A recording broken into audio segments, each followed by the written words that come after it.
Brad, can I talk about how much I love reusable zip ties? Hey, it's your podcast. You can talk about anything you want. Actually, well, it's half your podcast. How does that work? Yeah, so I mean, it's half of the podcast we talk about exactly what I want. The other half we talk about your nonsense, right? I mean, we each own 50% of this podcast. What's the tiebreaker? What if we are deadlocked on a decision? There's no third party to come break the tie. Look, I saw a video this morning of kids playing rock, paper, scissors in gym class where they have a bazillion hula hoops lined up on the gym floor, and they each like hop from hula hoop to hula hoop. And when they meet, kids start at both ends, and when they meet, they rock, paper, scissors, and the one that wins keeps going, and the one that loses goes back to the back of the line.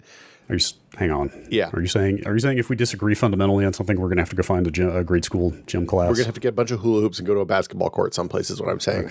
Okay. But the kids, here's the secret. No one ever got to the end. Huh. Okay. Yeah. I can see that. But I've probably talked about this before. This is completely tangential to what we were planning to cold open about. My grade school is about, let's say, 200 yards from my childhood home. Okay. I'm super jealous. We had to drive for 30 minutes to get to my grade school. Oh my God, that's a nightmare. I walked 2 minutes every day to go to school. Oh, that's so cool. And it's also really, they've got a nice like big nature trail behind it. It's just like, it's very rural and wooded around there. So it's like a nice place to hike around and stuff. So we'll take like the dogs down there. Oh, that's nice. And the upshot of that is I get to like peer into my old grade school gym. Wow. Which kind of has not changed at all in the last 35 plus years. There's a computer in there now. Okay. There's a computer in the corner. Otherwise, it looks pretty much the same. The little stage that we did the Christmas pageant on is still there. Still. Oh, so see, my grade school had a split gym. Like we had a gym / cafeteria / auditorium for the first like 4 years I was there. And then they got money somewhere and they built an enormous basketball gym that was just for PE that had like showers and the whole thing on the other end of the school. I don't know if we had showers, but we definitely did not have showers for a long time. And then we had showers and then they never used them because I'm sure it's like, you know, you don't want a bunch of naked fourth graders running around. No, you don't. Nobody wants that. No, you don't. But I do get to look in there and remember parachute day. Oh, parachute. Why do they only bring the parachute out one time a year? Dude, because nothing beats parachute day, and you can't do it all the time. Do you think it loses the magic? Okay, so two things. One is when you have a baby and you go to like Gymboree and classes like those like little baby classes that teach them to like recognize other faces other than yours. They do parachute day every time you go. What? Yeah. Wait a minute. Yeah. You're saying if I just have a child, I can do parachute time all the time? Well, for the first 2 to 3 years. Okay. Sold.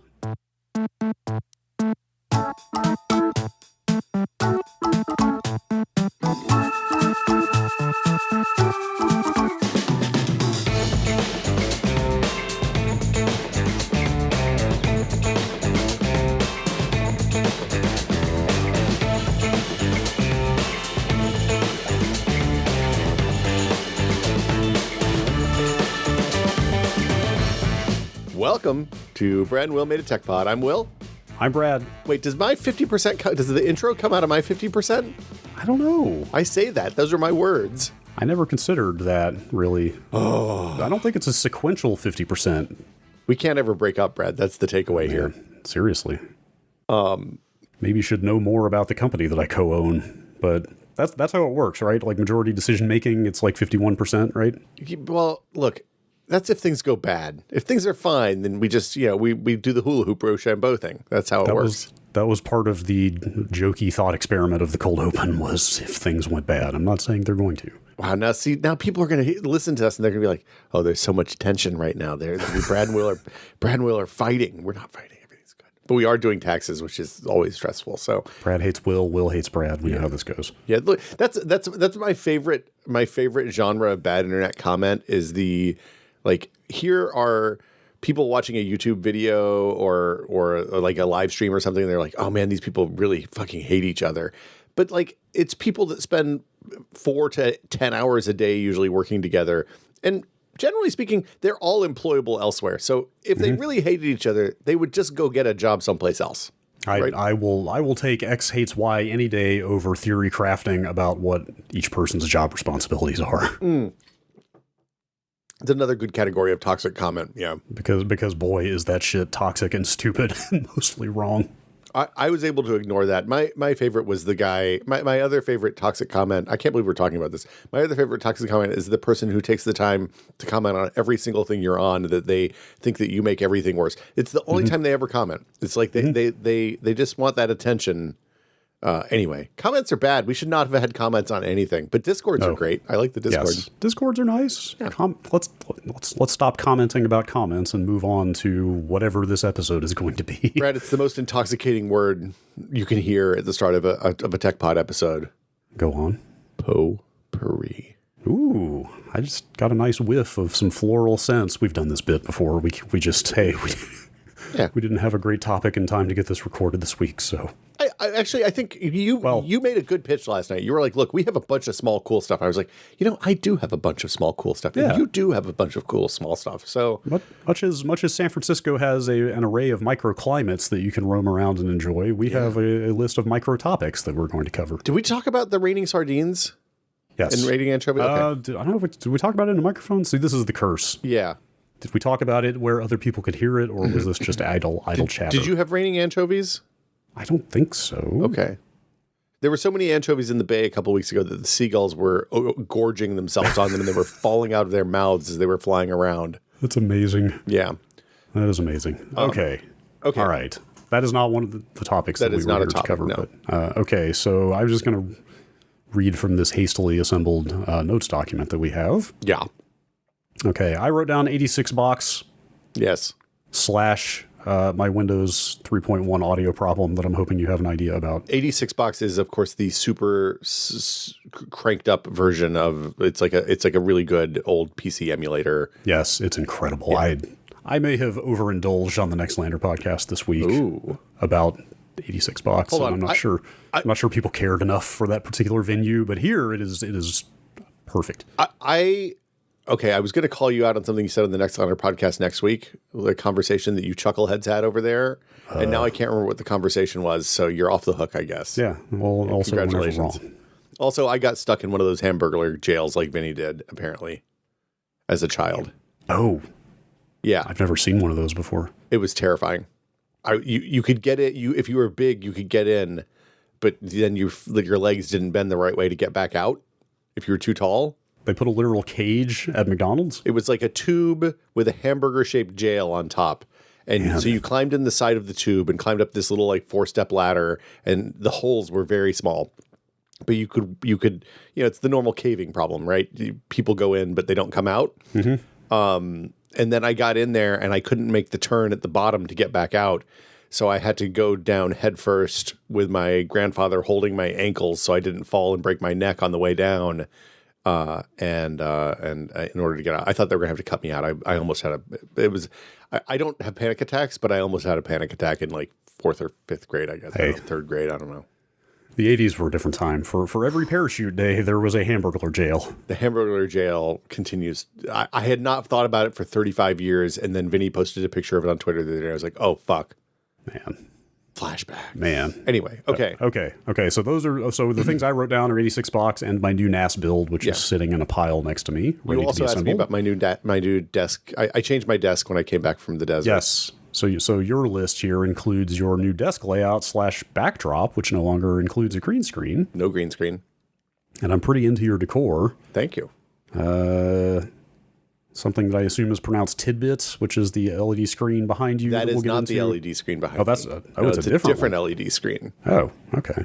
So we're talking about multiple screens here. Yeah. Ultra Schall. Ultra Schall. Which, am I to assume that Schall in German is what, Sonic? I don't have any idea, but it's a plugin for Reaper that includes a bunch of stuff designed to make Reaper awesome for podcast editing. I've been noodling around with it, and it makes Reaper really good for podcast editing. Sound, not Sonic. Oh, yeah, sound. That makes sense. Ultrasound is what that means. So we can see inside the podcast with it. It's, I guess, what happens there. Right. And then I bought a Stream Deck XL, and it has too many buttons, and I don't know what to do. I was going to buy a normal size one, and then I saw the other one was only like a little bit more, so I bought the one that was a little bit more. Okay. And now I have too many buttons, and I don't know what to do with the buttons, so I want people to suggest button uses to me, please. Okay. Lightning round? Yeah, sure. Should we lightning round through these things? Yeah, what do you want to do first? Well, I have a pressing problem. We have a stream imminent right after this for. Oh, for the problem that we're talking about with the Windows 3.1 audio? Let's talk about 86 box. Apologies to people who already heard this on the next. Does Gabriel Knight not work on Windows 3.1? No, it's running fine. It was made for Windows 3.1. I mean, on Windows 95, though. It probably does. Okay. I wanted the absolute authentic, pure. Okay. Okay, that's fair. I wanted to run it on the Windows it was designed for. It probably works fine. It's the way it's meant to be played. 95, but the only problem I'm having is I'm getting some crackling in the digital audio in Windows 3.1. It's intermittent. It's not all the time, but it's like it's kind of whenever a digital sample starts, there will be a pop at the beginning. Just one? One or two. Huh. Occasionally none. Have you tried emulating a different sound card? So I could do that. I would have to uninstall and install new drivers, though, probably. No, you can. Windows 3.1 loves having drivers changed. It's no problem. Oh, yeah, I'm sure. It's totally seamless. It's plug and play is what they invented that before then. So, I mean, maybe we should back up a little bit here. So I put a virtual Auth64 in that machine. Oh, that's Windows 3.1 is too early for Auth64. Well, there are drivers. I went on archive.org and found the era-appropriate Auth64 install CD, which has Windows 3.1 drivers on it. Okay, I'm going to tell you something about Creative Labs at that period of time. They were really good at drivers for one OS at a time only. Okay. So, for example, when I had my Auth64, if I wanted to run Windows 95 or 98, no problem. If I wanted to run Windows NT, that was probably fine. But if I wanted to run Windows NT with multiple CPU cores, that was a hard no. Oh, sure. I may very well have flown too close to the sun here. Like, by the time I had a real Auth64 back in the day, I was at least on NT4, if not like Windows 2000. Yeah, it would have been Windows 98 timeframe probably. So the idea of putting an Auth64 in a Windows 3.1 machine is kind of ridiculous. Also, it's a Pentium 166. Also kind of ridiculous for Windows 3.1. Yeah, Pentium. God, I think the last machine I had that ran Windows 3.1 was a Pentium 60 probably. Yeah, that sounds right. Maybe even a 4666. Yeah, I was on a Pentium 75 when the transition to 95 happened.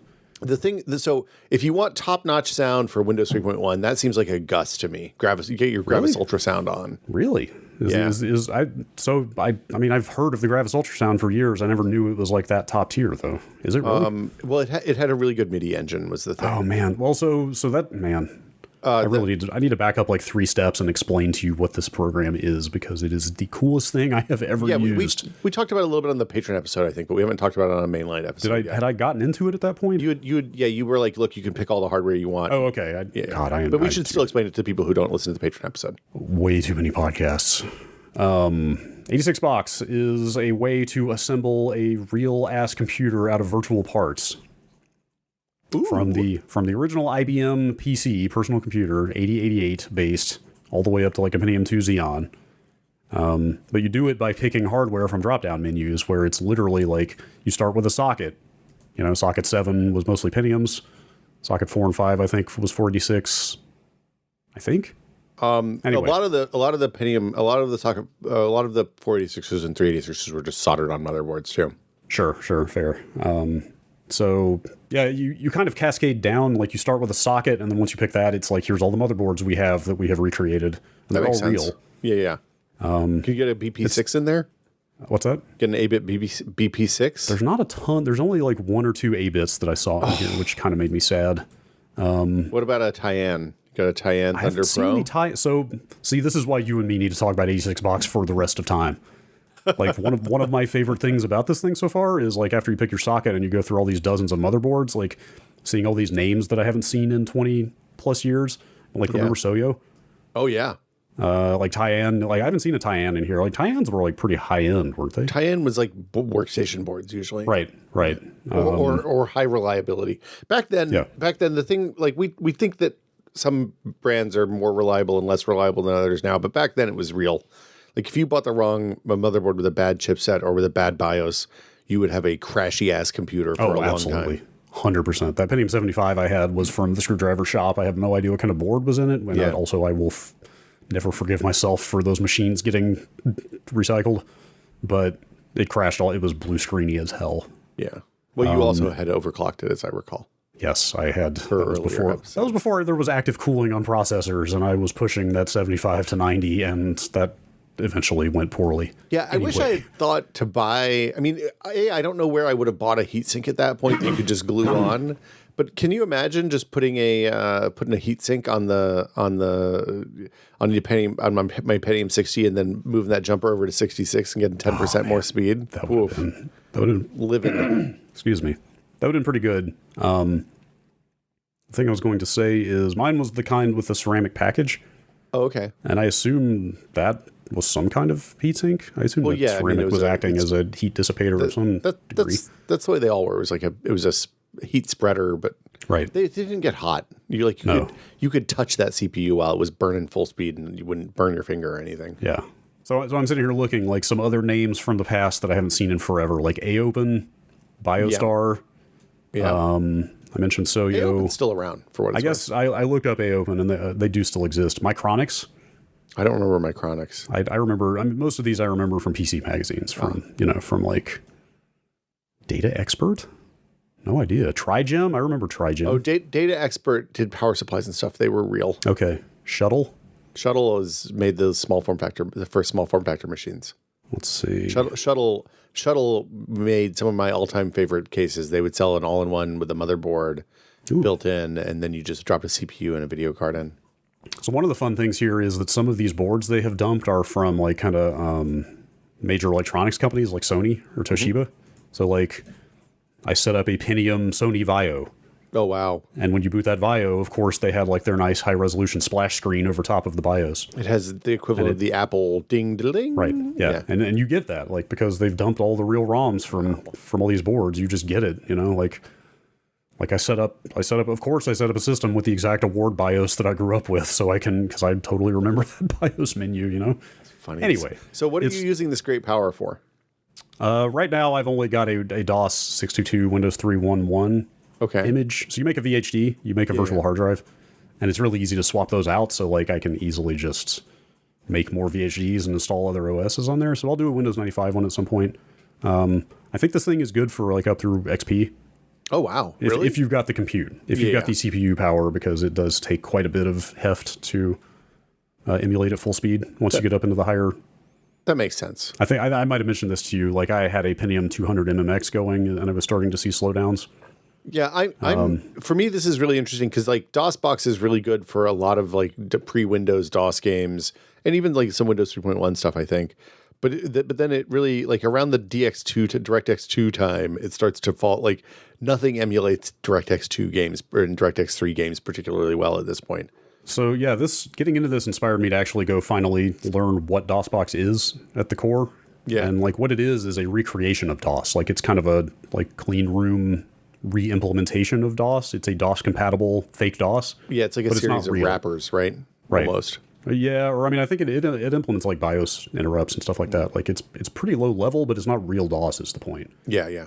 Like it's recreating the operating system, whereas this is recreating hardware, and then you're installing the real operating system on top of the hardware. Yeah, it's fascinating. And so that's why this, I presume, ultimately is going to be a lot more compatible with stuff. Like I've mentioned before, this will do like early Voodoo cards, so you can do rudimentary 3D stuff if you've got the power.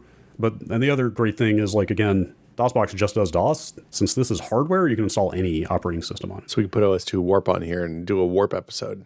Like you had the fantastic idea, which I really want to pursue, of doing a series of episodes on old operating systems. I've downloaded installers for OS2, 3, and 4 Warp, BOS 4 and 5. What else? You can play so many videos in those BOS installs. I cannot wait to simultaneously. I can't wait to play like 6 videos at the same time. I have not tracked down the x86 release of Next Step yet, but I have to see that. I've never actually used a Next machine. No, I haven't either. I had one that I had to maintain briefly, but that mainly consisted of going in there and restarting it when it was jacked up and blowing dust out of the fans occasionally.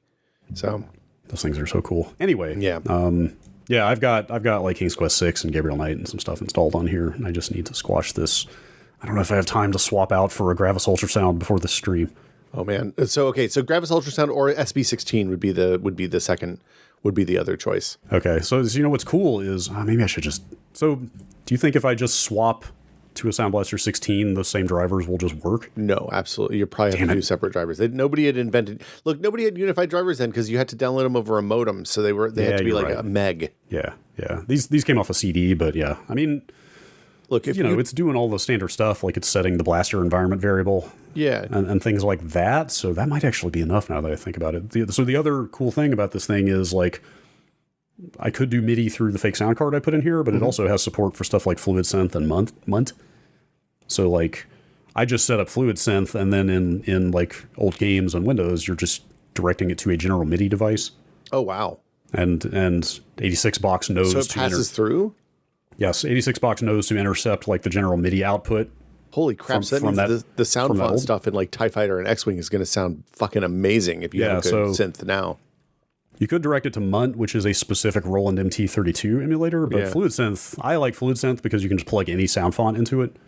And so I went and found a user-made Roland SE55 sound font and just plugged that into Fluid Synth, and that sounds amazing too. You could also go get a sound font that was nothing but different dogs barking, and you could listen to all the music of your games in dog bark.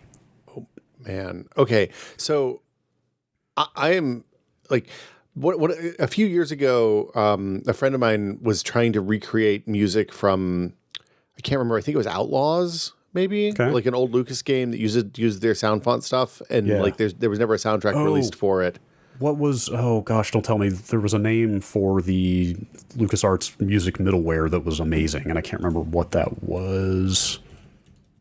Yeah. Sorry to interrupt. I don't know if you know what I'm talking about. Like the in that era, like the Dark Forces Outlaws era of LucasArts games, they had like their own internal music playback system. It was like a dynamic music generator system that it was awesome. Was aware of what was going on in the game and would give you like dramatic music when something was exciting was happening, and chill music when something chill was happening. Yes. And it blended them together seamlessly. Oh, it was like revolutionary at the time. It was very cool. And it's something that like we're just kind of getting back. I mean, we okay. Some people have been doing it for years. There hasn't been. It's hard to do. It's still hard to do. Yeah. But anyway, I got to go through some of the synth stuff for that little project, and it was, awesome. A lot of fun. That's awesome. Yeah, I would change your sound card out. I bet your AW64 is too much. Is too much work for your little emulated CPU there. That could be what it is, and that's why I mentioned. So I could just change to a Sound Blaster 16 for digital audio. Yeah, that's what I would do. Or an ad-lib for that matter, and then just use the Fluid Synth support I'm already using as general MIDI and still get the good music. So maybe I should do that, except I don't know how to clean the AW64 drivers out. Probably it won't matter. Huh. There's probably no driver uninstall for Windows 3.1. I don't know that I ever changed drivers in Windows 3.1. I definitely didn't, because it's not like you were buying, I mean, maybe some people were, but it's not like we were like buying new hardware every day. I had to replace a SCSI card one time with a different version of a different SCSI card with Windows. I can't remember how we did it though. It was a long time ago. There is, I mean, if you use this, there is absolutely no provision for uninstalling drivers or replacing hardware. There's like nothing, no indication whatsoever of how to get rid of this old stuff and install something else. Well, having the MSI installer stuff was a big Windows 95 feature. Like having the add remove programs panel, that was a big deal. Yep. Yes, God, you're really taking me back now. I've forgotten.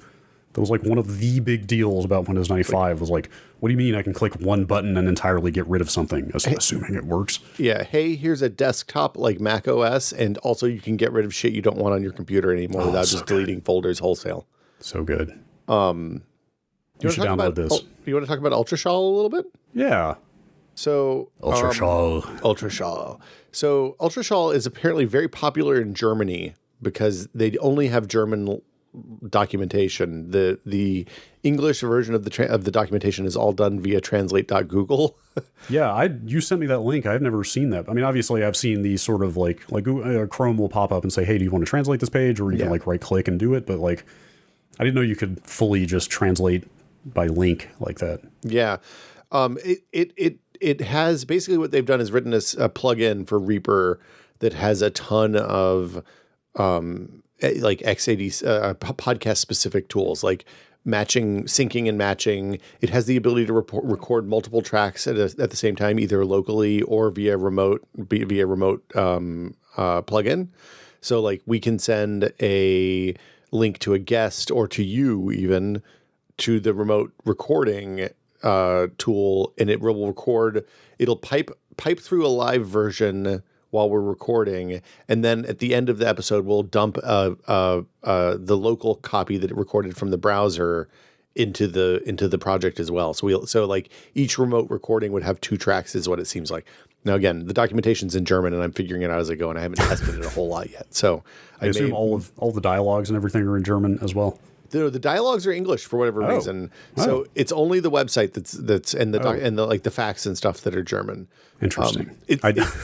Before I noticed that you had sent me a translated link, I was going through, because they have a nicely designed webpage that describes all the features, and there were phrases around there that were just like need X feature, we have got you covered, and I was like, no, that doesn't sound natural at all. And now that I know that it was machine translated. Yeah, it looks like they're doing a thing where it like you can say, hey, this translation isn't great, and write a new translation if you want when you highlight certain text. It's an interesting experience. Yeah. But yeah, like it seems like the one thing that we don't have right now, because we use 2 different programs to do the project, is the ability to make notes in real time, markers and notes in real time on the recording. Like when you coughed a minute ago, it would be nice to make a marker there so I can just skip to that part and cut that out and put it back in. Apologies if I ended up leaving me clearing my throat in here. Apologies. I don't know if I'll be able to find that easily or not, but like we could, what you're describing, like we could do notes on our own individual ends, but then once you merge them into a project, it's not easy to maintain those. Yeah, as soon as you trim the beginning, then that all becomes useless, and also your notes time codes and my notes time codes will be wildly different. Right. So yeah, it uses Studio Link for the remote recording. Okay. I was going to ask what it was doing on the network backend for that. I've never heard of Studio Link. I've used Studio Link to guest on some other podcasts before, so. They do all the audio compression and the loudness managing automatically for podcast standards. Okay. So we wouldn't have to use Levelator at that point anymore. It'll let you stream live recordings if you want to do that. I don't think we want to get into that business, but that's a possibility. Not if I can help it. It does all the chapter markers and all that stuff. There's sound, like we can play our music. We can load up our music and do soundboards during the record. So that's just baked in if we want on a different track. So we can duck it and all the stuff that we like to do. Man, this sounds cool. It looks cool. I will say the one time I fired up Reaper, I was so intimidated that, granted, I needed to get something done very quickly, but like Reaper is a lot to take in. I mean, it's funny because unlike, say, photo editors, which have evolved to have a standard kind of metaphor for work, audio editors and DAWs and stuff still seem to all do their own thing, and Reaper is very different than Audition or Audacity or any of the other things that I've used in the past. Yeah, to be clear, like I imagine Reaper is no more complicated than any other fully featured DAW. It's just that I've never used one, period. So it's kind of there seems like a learning curve. Yeah, but anyway, I'm going to keep experimenting with it. I think I'm going to do some tests this weekend and maybe try recording my end of the next episode in it. That sounds of our next episode. Yeah, we should try that thing. That sounds promising, and it is a commercial add-on, right? So the add-on is open source. Oh, I could have sworn I thought I saw. I know Reaper is a commercial product. Reaper is commercial. It's but it's only like €50 or €80 or something like that. So it's very cheap by DAW standards. It's not expensive. But yeah, it's like it. Oh, also they record and save in FLAC. So I saw that. I saw that. I knew you'd like that. I saw that. I'm seeing more and more people some of whom I even know previously to have vocally not cared about audio compression, now getting into lossless. Space got real cheap all of a sudden. Space got real cheap. That's why I've been pushing this for years, is like, hey, we've got the space now to just do everything lossless. Yeah. Yeah. So yeah, that's Ultrashal. They're on the 5th rev of it now. It looks really cool. I kind of wish the documentation was in English, but it seems like I can figure it out. And there's a pretty good community around it. But it seems like it's mostly used by German podcasters, which is funny because podcasting is very popular in Germany, I guess. So sure. What do you want to cover next? Do you want to go item to item on my background? Sure. Should I zoom out so you can see the whole thing? Oh wow! Oh, were you digitally zooming in? It's a high res camera, so yes, sure. But yeah, I'm not losing anything. God, what did you do that with? The control panel for I use a lot one of those Elgato face cams, and okay. It's got stuff built in.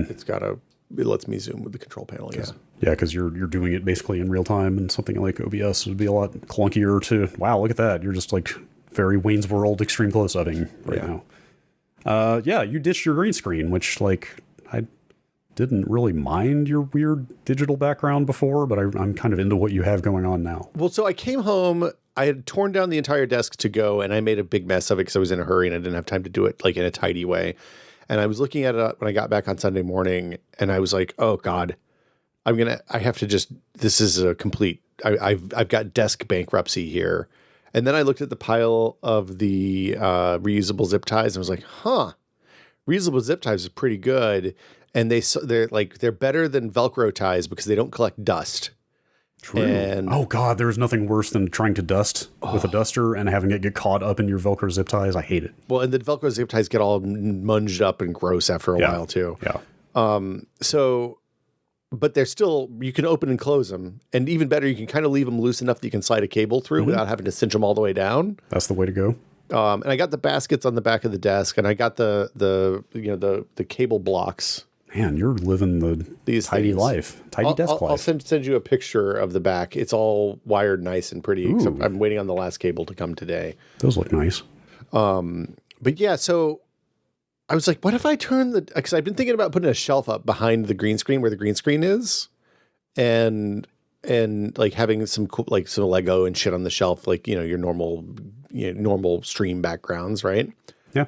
And then I looked at the room and I was like, there's a wall right behind where my desk is if I just rotate the desk 90 degrees and put it out of the wall, then I'll have a wall in the background, and then I can just put shelves on the other side of the room to store stuff.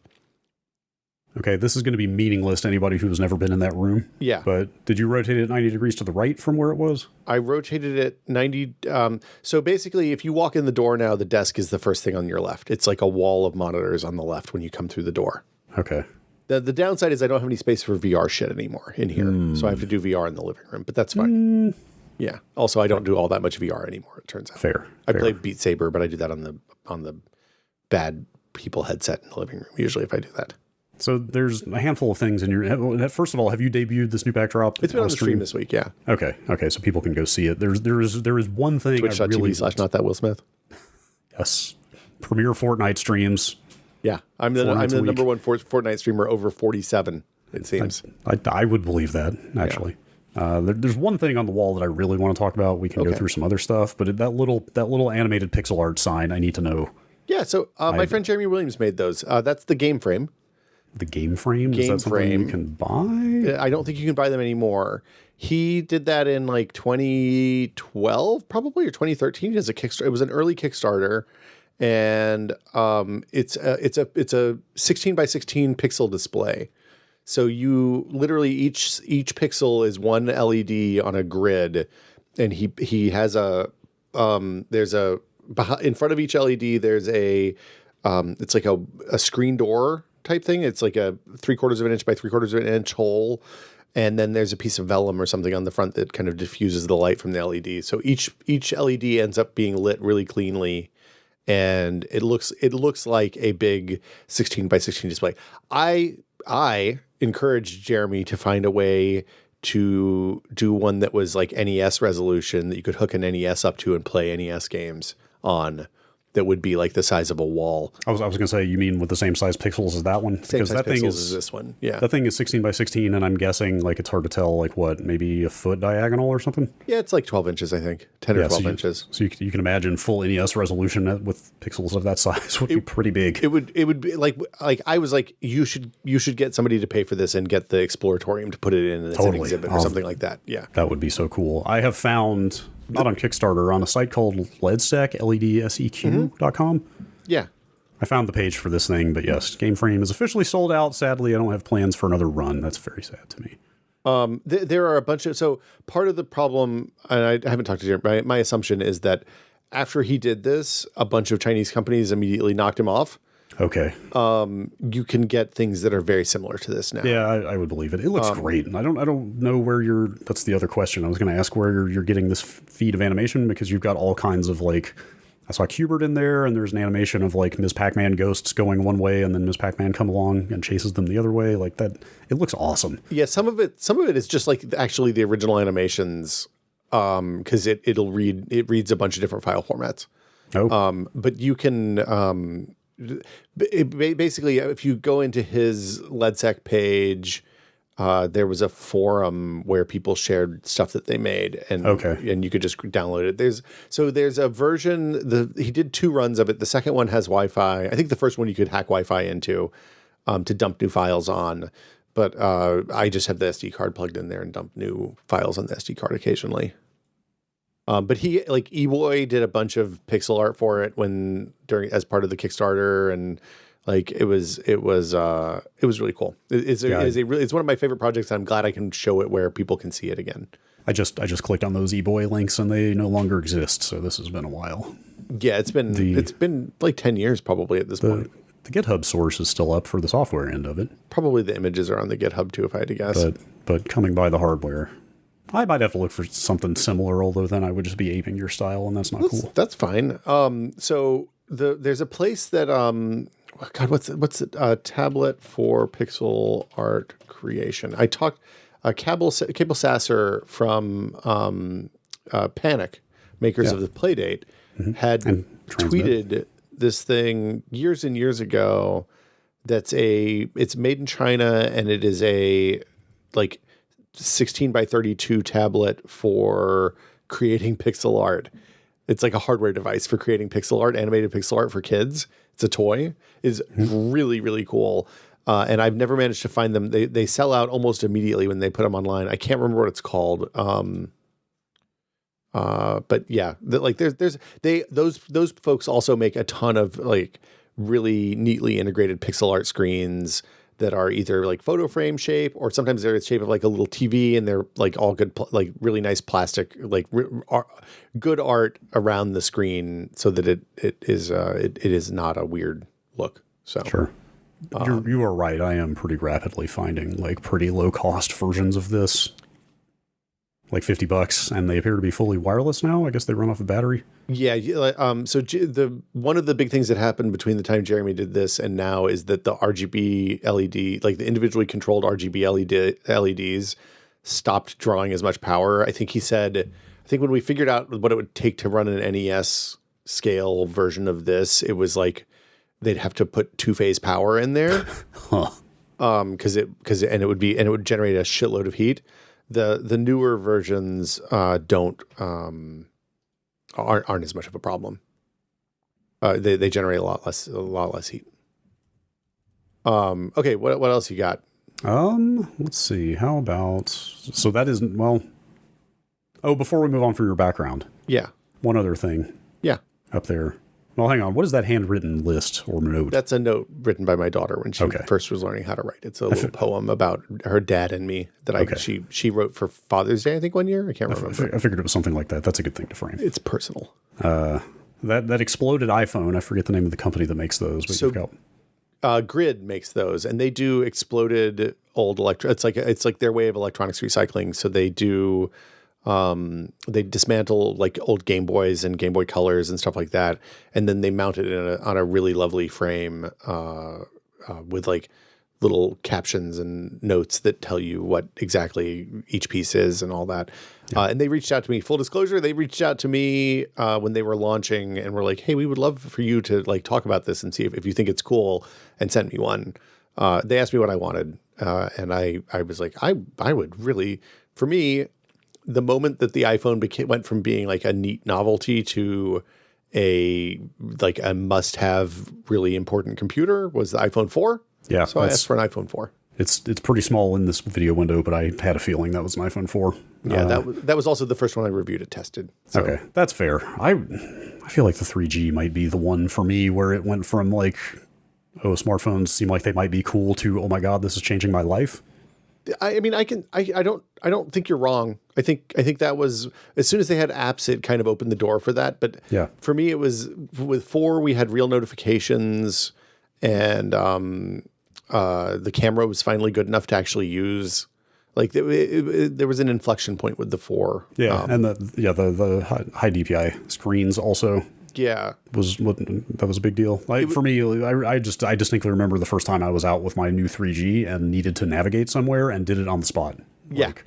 Like it was some combination of like, I'm going to look up the place I need to find, and now there's the phone number, and I can just tap that and call them if I need to, or I can click here and just see a map in real time of how to get there. And it was just like, okay, life is never going to be the same, is it?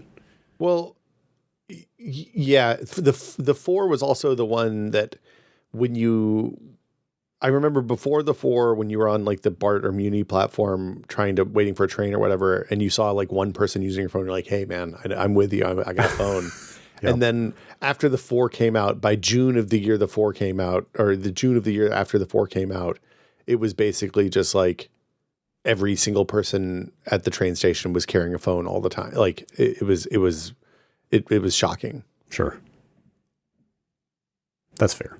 All right. How about the Tidbit is a different screen than the one we were just talking about? Is that correct? Yeah. So the Tidbit is an internet connected. It's like a pixel display for data. TIDBYT. TIDBYT. I ordered one ages ago, and it came while we were gone. Oh, that looks cool. It's like a higher density pixel display. Oh man. And you can pass stuff to it with like REST commands and stuff like that. It's pretty straightforward to send data to. I got it because I was like, I'm going to make an on air or like in meeting sign to put outside my door, so that the folks know not to, bang on the door when I'm doing something important. But yeah, I don't know what I'm going to do with it. So it can do, like right now, I was thinking it does air quality stuff, which is kind of useful in Northern California these days, it turns out. Mm-hmm. So I don't know. I don't know what I'm going to do with it, but I thought it was really cool, and it just takes power. So, and it's like USB power, so you can run it off of a battery if you want. TIDBYT.com if you want to see what that looks like. I wonder if you could you rig up, I'd assume you've done some of this work already, if you could rig up Home Assistant to detect like, hey, if I'm live on Twitch or I'm in a video call. I don't know if you could connect it to like Zoom and Jitsi and stuff like that, but like if any one of these things is true, make the screen say like, hey, hot mic, don't come in. So video call, you can absolutely, Twitch is done. Yeah. Like that's how my lights turn on when I start a Twitch stream. The video call, I hadn't thought about doing it from the provider side. Right now, I had it previously when I was working on Foo, I had it hooked up to my Foo work calendar, my meeting calendar. That would work. Yeah. But now that we use Outlook at Stray Bombay, so it's like now I have 4 different calendars, and it was a little more complicated, and I haven't bothered to update that yet. Yeah, that would rely on you keeping your calendar up to date, obviously. Like my calendar has to be up to date, or I will die. If you could just rig it right into the video calls, then any impromptu chat would also get caught. You should set that up. Yeah, I may have to. Damn it, I might have to buy a small screen. I don't know which one, but these are so cool. Like the one. So there's another small screen on my desk. I have a Google Home, one of those Google Nest screens, the little ones that has like a rolling screen of pictures from my Google Photos account, which I really love. But yeah, I don't know what to do with this. It's complicated. Life finds a way, and so does data. Yeah. And then let's see, other stuff in the background. There's a blockhead cutout that Norm and Danica, his partner, made years ago, and a drawing of Mario that my daughter made when she was like 3. Yeah, that's a nice, and I like it's a nice tasteful. It's not a maroon. What is that shade of red? It's like a dark red. It's a maroon. Is it just it's close to maroon. A burgundy? Maybe it's like more crimson, maybe. Yeah, sure. I just nice color scheme, nice display. There's a dead spot below Mario that needs a little. I got to figure out what to put in there. And the picture of the bluebird on my left is one of Mike Mitchell's fat birds. Mike's a good friend of mine, and he does he does a series of birds. That's nice. It's nice. Yeah, I like what you got going on. Okay, is that it for you? I think that's it for you. Stream Deck XL. Yeah, I just need help with buttons. Like what to put on? I want people to tell me what to use buttons for. I've hooked it up to Home Assistant, which is awesome. Real quick before we get into that, the XL, is that the middle one now? Is that the no? The XL's the big one. Wait, is it? It's 4 by 8. So it's 32 buttons. So what was the middle one that they introduced a little while back? They just did a new rev of it with a built-in stand. Oh, there's still only 2 sizes? There's 3. So there's one that's 6 buttons. Yeah. So okay. I made some choices. I was like, I need to have one because they only can be hooked up to one computer at a time. And it makes more sense for the main one to be hooked up to my stream computer because of the way I work. I had the 3x5 one before, which was fine. I had folders and all that. I had a bunch of folders and clicked into different folders for the different things I did, like whether it was, whatever. I wanted one that I can control lights and have like a mute button on my microphone that was hooked up to the main PC for like what we're doing. Like right now, I'm not using the stream PC. The mic is going through the main PC. And having a cough button, it turns out, when you record podcasts a lot, is very useful. It is, yeah. So I was just going to buy one of the 6-button ones. And then I was like, it's stupid to buy a 6-button one. I'm just going to buy the big one and move my other one down. And like, I immediately found things to do with the like I have hotkeys for Premiere and hotkeys for Audacity and hotkeys for Audition and, the different stuff I use on the one that's connected to the main PC. So it's nice to have more than just 6 buttons there. I don't know. I had like 15 buttons in use and I had all that stuff in folders. And so now I have a bunch of folders on the big one. And I would just like, I would like people to help me figure out stupid shit I can do on my stream now that I have a bazillion buttons. Whether it's stupid or useful? Both, probably. Okay. Or fun. Yeah, ideally Fun. Stupid and useful. Yeah, exactly. Let's see. So I embarrassingly have had a Stream Deck for quite some time and have never actually hooked it up. You need to hook it up for the cough button, dude. I really should. Well, I would also don't know on the software end how I would set that up. Like, would I tell? I guess your Windows hardware audio source. Tell Windows to just mute that recording device. Okay. Yeah. That'll necessitate recording in Windows again. I'm still recording on. Well, you can plug it into the Mac. It has Mac software too. It works exactly the same way there. Yeah. No, the goal is to get everything back on Windows. I probably should have put this on the list. I put a new power supply in this PC, and it seems like all of my stability issues have evaporated. The prophecy was fulfilled. Everything seems fine now. I've been running like 3D Mark and a bunch of game benchmarks and like anything else I can think of to stress. Like, you're not even going to have to upgrade that computer this year. You can wait another year. Wait until the AM6 stuff comes out. Been putting load on the CPU and the GPU at the same time. Nothing has gone wrong. It's been great. Also, the rumor is that we are like barely a month out from the launch of those new Ryzens. Ooh. At this point. Anyway, we'll see how that stuff goes. Yeah. I lost track of what I was talking about. Stream Deck. Yeah. One of the things, if I ever set that Stream Deck up, one of the things I want to do is I've talked about my dumb little monitor input CLI. Mm-hmm. You could bind that to that for sure. Which takes advantage of control your monitor. Yes, that's the one. I would hook buttons up to those options and just be able to like switch inputs on both monitors at will by pressing a button, which would be amazing. Yeah, dude, I have mine set up to switch run automations on to trigger automations on Home Assistant. Oh man, setting it up with some Home Assistant stuff would be pretty awesome. I mean, I've got that on my phone already, but it's having a button. It turns out way better. I need to figure out how to control my mixer across the network with it, because I can control a MIDI device that's connected directly to it, but I don't know how to control a MIDI device that's connected across the network right now, and I got to figure that out. But yeah, like I don't know. I made a hotkey to make my face real big.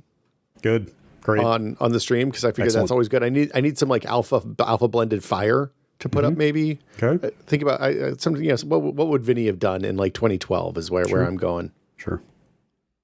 I'll think on it. Yeah. Maybe I should get my Stream Deck out. You should plug your Stream Deck in.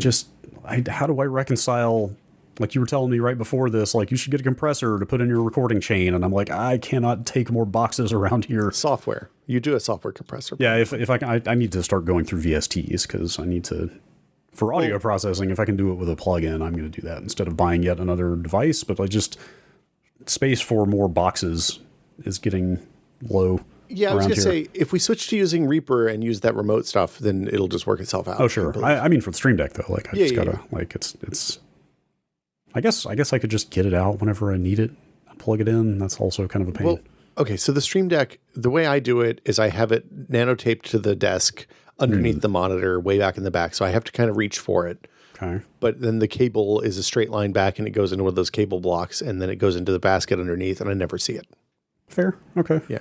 Okay. The trick, the secret, honestly, the best thing about this whole desk deal that I've done is getting double-sided foam tape and sticking a power strip and a USB hub directly to the underside of the monitor. Yes. Because then I don't have any, like, there's no bullshit. Like, there's no cable. There's only one cable that comes down. Oh, I forgot about the best thing. Undermounts. What is it? I got a cable track thing for the that works with the desk that goes up and down. Oh. So since I have the standing sitting desk, I got a cable dealie. Hold on, let me go. Cable. That's interesting to hear because that's the biggest thing that stops me from getting a standing desk is I've got so much stuff wired into the back of this desk that dealing with having enough slack on everything that it can move up and down that much would be pretty tough. Well, so part A, putting the USB cord on there, a USB hub on the desk made a big difference. I'm going to send you a link to this so you can see what I'm talking about. But it's basically it's like a series of connected links with a weighted thing at the bottom, and you screw the other end into the back of the desk. And so you route your cables into this. The cables, there's basically 2 tracks on each side of this vertebra thing, and you pop your cables into that. So like monitor cables go on one side, and then data cables go on the other. I have one power cable that goes up to a power strip. And the rest of it is just in this thing. It was like $40, which was kind of expensive, but it basically means that there's no cables just dangling down off of my desk loose anymore, which feels real good. That looks pretty useful. And so it bends. When the desk goes up, it gets straight, and when the desk goes down, it kind of makes an S shape. It also looks exactly like a very lengthy mechanical spine. That's, I think, why it's called a vertebra cable management kit. Oh, right. I forgot what it was called. Yeah. I was not looking at the name. But you can make it shorter or longer depending on how tall you are. And I need to bring my desk up all the way and see get it to the right height, because I think I have like 2 or 3 extra links in there. All right. I think we're down to our last topic. Yeah, what do you got? I have written new NAS build. Ooh. I've got a pile. I did the thing. I've never done this before. People do this all the time. They post a photo of like all the parts for their new computer. Did you post it? It's in the Discord. I swear, I sent it to you last night. Well, you saw that. I didn't realize you posted it in the Discord. Yes, I put it in the Discord. Our Discord. I caused a bit of a stir, it seems, because I very intentionally put the thermal pad that I bought in there. Oh, and sure enough, a graphite thermal pad? Sure enough, nobody talked about anything but the thermal pad. People have opinions on thermal pads? They completely ignored the every other part. Wait, what's wrong with the thermal pad? I don't think anything's wrong with it. Oh. Just it seems like most people don't mind paste as much as me. Oh. Well, hold on. Does your Noctua not have a pad on it? No, it comes with paste, which I'm not going to use. Oh. I feel like the pads last longer than the paste. Yeah, they haven't really been on the market enough for people to say like, "Oh, I've used this pad for 20 years." I'm like, to be clear, I mean the ones that are built into the CPU coolers that come from the vendor. Like I've never had one of those dry out and get janky before. So those are different. I don't know that I've seen like information about those being used for 10 plus years or whatever, but those generally are a different type of material than the paste in a tube. Yeah. Unless they've started using a different kind than in the past. I think I had an i7-860 about 10 years ago was the last time I had a heatsink with pre-applied pad, and it's like a tacky, gummy kind of thing, right? Is that what they're still using? No. It's much more, you don't touch it. If you touch it, you can wipe it off. Interesting. But it's just like pre-applied thermal stuff. It's thicker than the paste, though. Wait, that sounds like what I'm talking about. Like it kind of binds, like it's kind of sticky. Yeah, like if you wiggle the CPU, if you twist the CPU once it's made contact, it has a strong tension on it. Yes. I think that's the same thing. But I just hate dealing with that stuff. It's not like the pad is just slightly worse than paste. I mean, here's the thing for cooling. But one of the things we learned at Maximum PC is that the vast majority of people use either way too much or way too little thermal paste. I believe it. Yeah, you don't need a ton. If you put too much, it's probably not going to hurt anything. But like really, you just need to make contact over the areas that you want the heat spreader to be covered, right? You just need something you don't want it to goop off over the edges of the heat spreader. It's really hard to get it right. You just need something to fill in the air gaps between the heat spreader and the heat sink. I just don't want to deal with it anymore. That's it. Like, I just want a thing. You just lay it on there and you never think about it again. And if I ever have to take it off, then I will just lay it right back on. I'm kind of surprised that nobody does, like you can get syringes that dose a measured amount of Interesting. goo. Interesting. So I'm surprised that nobody does that. Yeah, that makes sense. It seems like a good way to charge an extra $5 for your $15 of thermal paste. That's for sure. I forget which site did it. Somebody had the smart idea a while back to just take a clear piece of plastic from like product packaging or something and just do a bunch of different patterns and test that way and then press down to see how they spread. Oh, see how they spread, yeah. So you can find like animated GIFs of that floating around if you want to know. But it's just like I just went through this thing where like my NAS died. Like it just won't boot anymore. And I have the same CPU and socket type in my PC as well. And like I might have switched the processors just to see for sure what part died. Yeah. But then I was like, I have to dig into the closet, remember where my thermal paste is that I haven't used in 5 years. Like take them all off, like wipe them down, put new paste on, swap them back and forth. Like I was just like, I just don't care for a platform that is 5 years old and it's overdue for an upgrade anyway.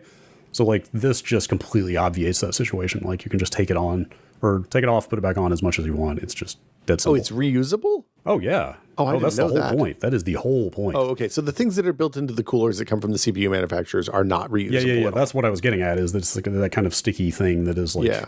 That's the point of this thing. It's all dry. It's just a pad.